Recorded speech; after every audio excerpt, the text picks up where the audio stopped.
Hello दोस्तों, मेरा नाम अंकिता सिंह है और आज हम लोग बात करने वाले हैं चार धामों के बारे में। हमारे धर्म ग्रंथों में हमारे चार धामों को बहुत ही महत्वपूर्ण स्थान दिया गया है। हमारे चार धामों के नाम हैं बद्रीनाथ, रामेश्वरम, द्वारिका, जगन्नाथपुरी। दोस्तों, हमारे चारों धाम चार दिशाओं में हैं, जैसे कि उत्तर में बद्रीनाथ, दक्षिण में रामेश्वरम, पूरब में पुरी जगन्नाथ और पश्चिम में द्वारिकापुरी। दोस्तों, स्कंद पुराण के तीर्थ प्रकरण के अनुसार चार धाम यात्रा को बहुत महत्वपूर्ण माना गया है और चार धामों के दर्शन मात्र से आपके सारे दोष, सारे पाप खत्म हो जाते हैं।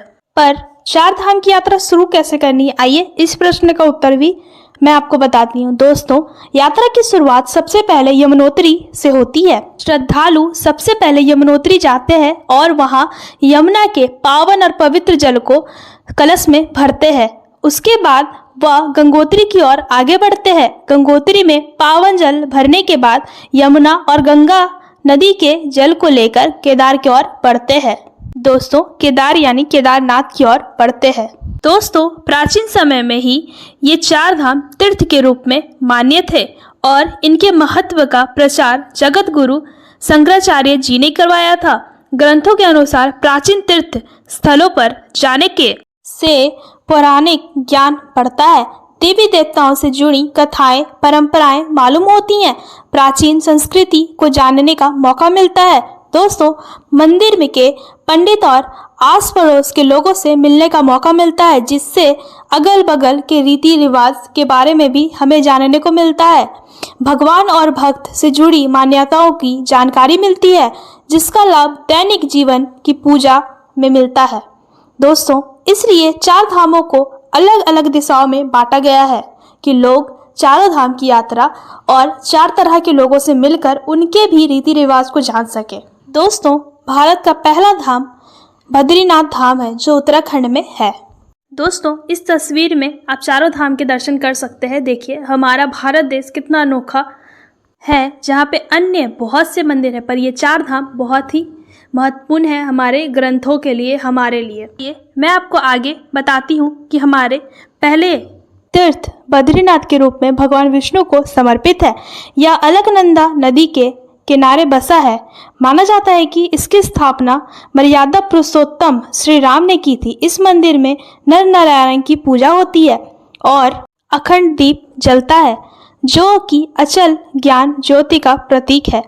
यहाँ पर श्रद्धालु तप्त कुंड में स्नान करते हैं। यहाँ पर वन तुलसी की माला, चने की कच्ची दाल, गिरी का गोला और मिश्री आदि का प्रसाद लगता है। बद्रीनाथ मंदिर के कपाट अप्रैल में आखिर या मई में खुलते हैं और लगभग 6 महीने तक पूजा के बाद नवंबर के दूसरे सप्ताह में मंदिर के तट फिर से बंद कर दिए जाते हैं। दोस्तों, यह मंदिर लगभग 6 माह के लिए खुला रहता है। आप जा सकते हैं और यहाँ पे जाकर दर्शन कर सकते हैं। आइए अब दूसरे धाम रामेश्वरम के बारे में जानते हैं। रामेश्वरम तमिलनाडु में है, जो रामनाथपुरम जिले में समुद्र के किनारे स्थित है। दोस्तों, जो कि भगवान शिव को समर्पित है। यहाँ शिव की लिंग के रूप में पूजा की जाती है, जो 12 ज्योतिर्लिंगों में से एक माना जाता है। यह हिंद महासागर और बंगाल की खाड़ी से चारों ओर से घिरी हुई है।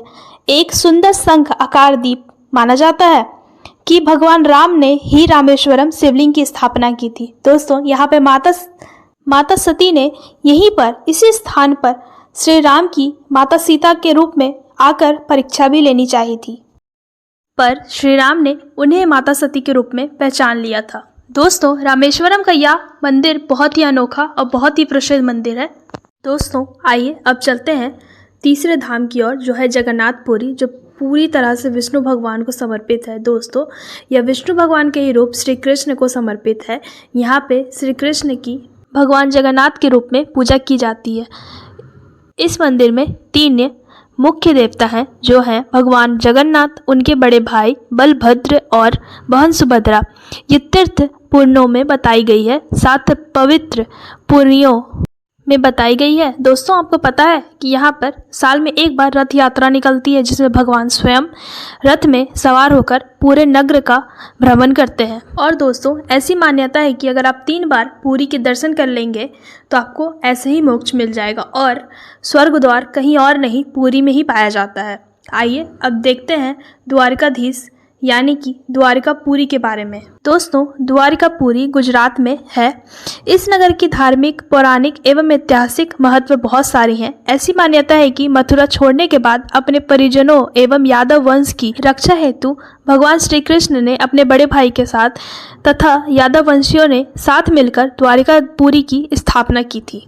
दोस्तों, यह एक धाम इसलिए माना जाता है क्योंकि भगवान श्री कृष्ण यहाँ पर स्वयं रहते थे और माना जाता है कि स्वयं कृष्ण ने यहाँ पर अपना महल बनाया था और वो अपने सारे परिवार के साथ यहीं पर रहते थे। और दोस्तों, श्री कृष्ण को यहाँ पर द्वारकाधीश के नाम से जाना जाता है। दोस्तों, तो यही थी हमारे भारत देश के 4 धाम। आइए मैं आपको एक अनोखी बात बताती हूँ, जो है 7 सप्तपुरियाँ, वो हमारे भारत देश में ही है। इन 7 राज्यों के दर्शन मात्र से हमारे सारे पाप मुक्त हो जाते हैं। उनके नाम है अयोध्या, मथुरा, हरिद्वार, काशी, कांचीपुरम और उज्जैन और गुजरात। ये है सप्तपुरियाँ। इन सब राज्यों में जाने मात्र से हमारा सारा पाप दोष मुक्त हो जाता है। दोस्तों, हमारे हिंदू धर्म में मोक्ष पाने को बेहद महत्व दिया गया है। हिंदू पुराणों के अनुसार सप्त ऐसी पुरियों का निर्माण किया गया है जहां इंसान को मुक्ति प्राप्त होती है। मोक्ष यानी कि मुक्ति, जो इंसान को जीवन मरण के चक्र से मुक्त कर दिया जाता है। इन मोक्ष दायिनी पुरियों के में शरीर त्यागना मनुष्य जीवन के लिए सभी मूल्यवान वस्तुओं से ऊपर है। दोस्तों, तो आपको कैसी लगी 4 धाम यात्रा की कहानी, मुझे प्लीज़ कमेंट करके बताइए। मेरे इस वीडियो को शेयर करिए, मेरे चैनल को सब्सक्राइब करिए, वीडियो को लाइक करिए। गाइस, मेरे सारे वीडियोस को देखिए और आपको किस वीडियो और किस कहानी के ऊपर वीडियो चाहिए प्लीज़ मुझे कमेंट करके बताइए। Thank you for watching.